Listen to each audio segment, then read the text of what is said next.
Hello दोस्तों, नमस्कार। स्वागत है आप सभी का एजुकेशन मंत्रा में। दोस्तों, बात करेंगे 69,000 शिक्षक भर्ती अपडेट सहित नई शिक्षक भर्ती अपडेट्स के बारे में। दोस्तों, यहाँ पर बहुप्रतीक्षित बड़ा बयान देखने के लिए मिल रहा है बेसिक शिक्षा मंत्री जी का, और उनके द्वारा क्लैरिफिकेशन किया गया है नई शिक्षक भर्ती और साथ ही साथ 69,000 शिक्षक भर्ती में तीसरी चयन सूची का। जी हाँ दोस्तों, कैरी फॉरवर्ड जैसी चीज़ें भी आपको पहले देखने के लिए मिल रही थी, लेकिन एक प्रेस के जरिए यहाँ पर जब पत्रकारों के माध्यम से वार्ता हुई है तो यहाँ पर ये चीज़ निकल के आई है। बेसिक शिक्षा मंत्री जी ने बहुत ही सहज, सौम्य और सरल तरीके से अपनी जो भी चीज़ें हैं उनको रखी हैं। तो पहले वीडियो देखते हैं दोस्तों कि आखिरकार बेसिक शिक्षा मंत्री जी क्या कुछ कह रहे हैं। करने का बैठने का पिछले 3-4 महीनों से लगातार हमारे उच्च स्तरीय अधिकारी इनकी बातें सुन रहे हैं। जो भी नियम कानून है, नियमावली है, उसके दायरे में सभी समस्याओं का समाधान हो रहा है। किसी भी व्यक्ति के हिसाब से, किसी भी अभ्यर्थी के हिसाब से नियमावली परिनियमावली नहीं बदल सकती है। भर्ती का प्रकरण हो या कोई भी प्रकरण हो, जो उत्तर प्रदेश सरकार के विभिन्न नियम परिनियम है उसी के अनुसार काम होगा। हम वही कर रहे हैं, ये सबको पता है। लोकतांत्रिक अधिकार सबको है प्रदर्शन करने का, लेकिन जैसा जैसा हम चाहें वैसा वैसा सरकार करे, ये कई बार संभव नहीं होता। तो अगर एक शब्द में कहा जाए तो क्या इनका जो इतने दिनों से धरना दे रहे हैं वो व्यर्थ है? नहीं, व्यर्थ काम के लिए धरना होगा तो व्यर्थ जाएगा। सब पढ़े लिखे लोग हैं, सब शिक्षक बनने को आतुर हैं, सब लोग समझते हैं नियम क्या है, कानून क्या है। नियम के दायरे से बाहर ना कोई मंत्री जा सकता है, ना कोई अधिकारी जा सकता है, ना कोई विभाग हम नियमों के दायरे में ही काम कर सकते हैं और कर रहे हैं। भर्ती जारी हुई, उसमें तमाम सारे लोगों की अशुद्धियाँ थीं। उन अशुद्धियों को सामान्य प्रक्रिया तो ये थी कि रेलवे का रिजर्वेशन भी मेल का फीमेल और फीमेल का मेल हो जाए तो आपको स्वयं अनुभव होगा, आप यात्रा नहीं कर सकती। 12 बजे रात के बाद की ट्रेन अगर आपने तारीख भर दी है आज की, तो आपको टीटी ट्रेन में चढ़ने नहीं देगा, चढ़ जाएंगे तो उतार देगा। सबको ये सब पता है। इसके बावजूद पूरी संवेदनशीलता का परिचय देते हुए जिन संशोधनों से मेरिट पर कोई असर नहीं पड़ने वाला था, वो सारे संशोधन हमने स्वीकार किए। 1280-1300 के लगभग मामले थे, उनमें से अधिकांश को निपटाया।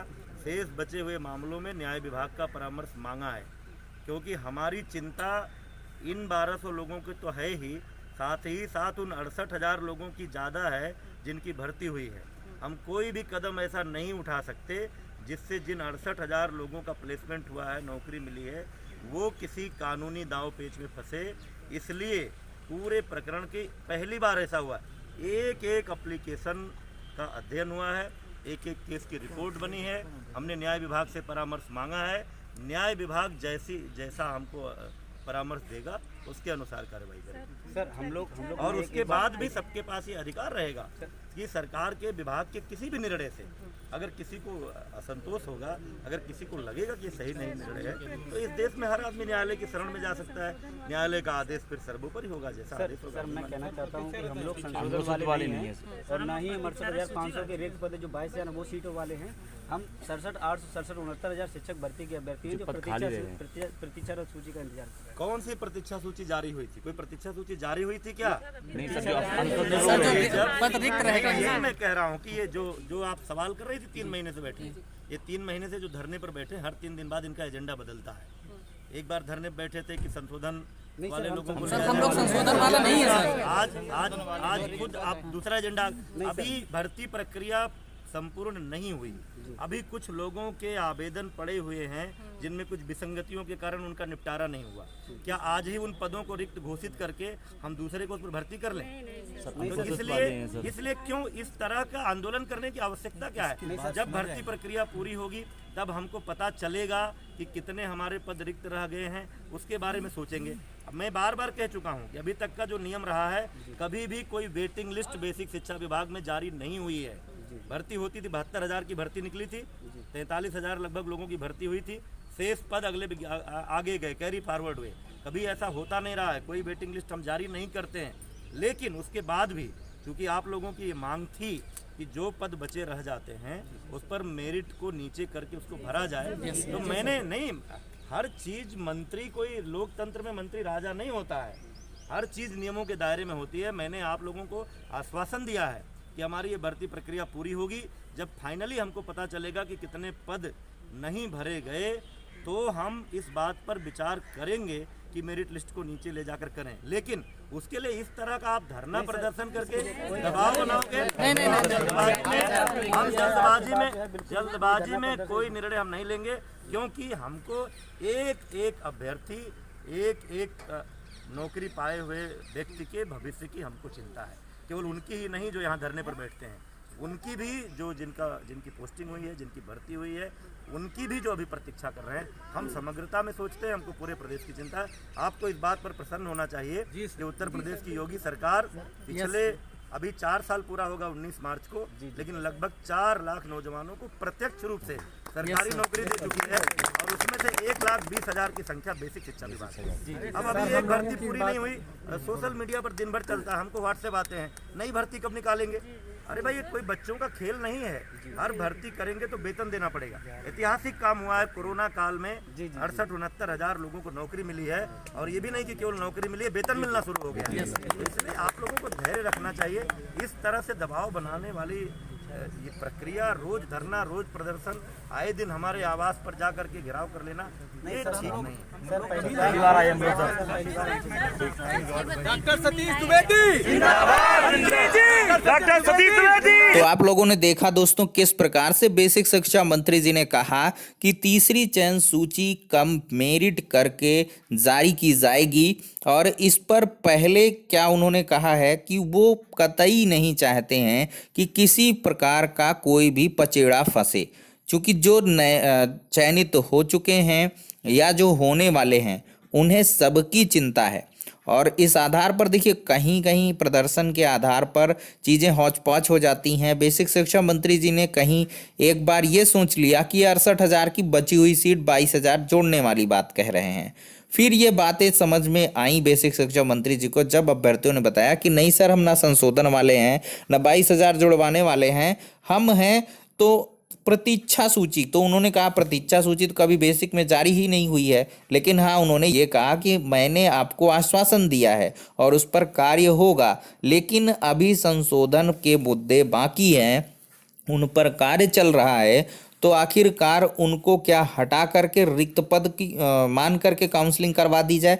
तो ऐसा तो नहीं करेंगे। और बिल्कुल सही बात है, यहाँ पर संशोधन जैसे विषयों पर यहाँ पर चर्चा होनी आवश्यक है, जो कि बहुत ज़्यादा अभ्यर्थियों को यहाँ पर राहत देखने के लिए नहीं मिली है। तो उन्होंने दोस्तों यही कहा कि बार बार इनका एजेंडा बदलता है और धरना देना हर एक चीज़ का सॉल्यूशन नहीं है। यहाँ पर उन्होंने नई भर्ती के बारे में भी देखिए बहुत बड़ी पॉइंट कही है कि अभी हम 68,000 69,000 जैसी भर्तियाँ कर चुके हैं और 69,000 पूरी नहीं हुई है। एक कथन आपने डिनोट किया होगा कि पूरी एकदम से ख़त्म नहीं हो गई कि भाई विंडो क्लोज है, एडमिशन बंद है, ठीक है। तो उन्होंने ये कहा है कि आपको थोड़ा सा धैर्य बनाने की आवश्यकता है। उन्होंने कहा रोज़ हमारे व्हाट्सएप पर मैसेज आते हैं कि नई भर्ती कब दे रहे हैं, तो उसके लिए भी दोस्तों वही है, नीति नियम कानूनों को ध्यान में रखना होगा। नई भर्ती की तो मेरे लिहाज से अभी की अगर मैं बात करूं तो एकदम से इरिटेटिंग करने वाला है। यहाँ पर जो नई भर्ती के लिए लगातार लोग जाते हैं, तमाम प्रकार की सड़कबाजी करते हैं, तो उससे क्या है, इंप्रेशन गलत होगा। यार सरकार पहले ही प्रतिबद्ध है, 69,000 पूरा होगा, चुनावी साल है, नई भर्ती आनी है, फिक्स है। आप चाहते हैं कि टेट के पहले अगर इसी तरह उतावलापन करेंगे, एडेड जूनियर के लिए अब मुंह फैला के सभी लोग इंतजार कर रहे हैं कि यार टेट हो जाता तब देता तो बढ़िया होता। इसी तरह में अगर जल्दबाजी हुई तो बिना टेट के अगर निकाल दिया तो समझ लीजिए गड़बड़ा जाएगा मामला। तो ऐसे में थोड़ा सा यार तैयारी करिए, नई भर्ती वालों के लिए स्पेशली कह रहा हूँ, उन लोगों को बुरा भी लग सकता है, तैयारी करिए। देखिए इसमें भी कुछ कंडीशन है कि जो पिछले बैच वाले उनका टेट वेट सब निकल के रखा है, तो वो लोग बढ़िया से तैयारी करो भाई। तो वो लोग क्या सोचते हैं कि नई भर्ती दे दे तुरंत और टेट ना करवाए, तो इससे क्या होगा, नए बैच वाले जो हैं वो रह जाएं। तो ऐसा बीजेपी सरकार में कभी नहीं हुआ है, ये आप मान के चलिए। ऐसा पूर्ववर्ती सरकारों में हुआ है। मैं इसकी सख्त आलोचना करूंगा कि यहाँ पर 12,460 शिक्षक भर्ती से पहले आपकी 16,448 शिक्षक भर्ती थी, जिसमें एक हफ्ते पहले मात्र जो है भर्ती निकाल दी गई थी और फिर इसके बाद ये द्विपक्षीय काम हुआ था। लेकिन यहाँ पर योगी सरकार में ऐसा नहीं हुआ। इन्होंने मैक्सिमम अभ्यर्थियों को फाइट करवाया है और मैक्सिमम अभ्यर्थियों को यहाँ पर मौका दिया, अपॉर्चुनिटी दिया है। और इसके बाद अब जिसके भाग्य में हुआ, बढ़िया से मेहनत किया, अच्छे मार्क्स गेन किए तो उसको जॉब मिली। तो फिलहाल के लिए दोस्तों नई भर्ती के लिए थोड़ा सा आप लोग इंतज़ार कर लें। मेरे ख्याल से आपको मांग करनी चाहिए, लेकिन एक ऐसा समय आए जब टेट वगैरह हो जाए तब जाके मांग करिए। टेट के लिए आप बिल्कुल मांग करिए, प्रासंगिक है, उसके लिए काम हो जाए भाई। टेट हो जाए, टेट के बाद सुपर टेट हो जाए। ठीक है दोस्तों, तो फिलहाल के लिए बहुत अच्छी खबर है बीएड बीटीसी के लिए भी और 69,000 में बचे हुए अभ्यर्थियों के लिए भी। धैर्य रखें, तीसरी से अनुसूची पर कार्य अवश्य होगा। तो फिलहाल के लिए इतना ही, नेक्स्ट वीडियो में मिलते हैं।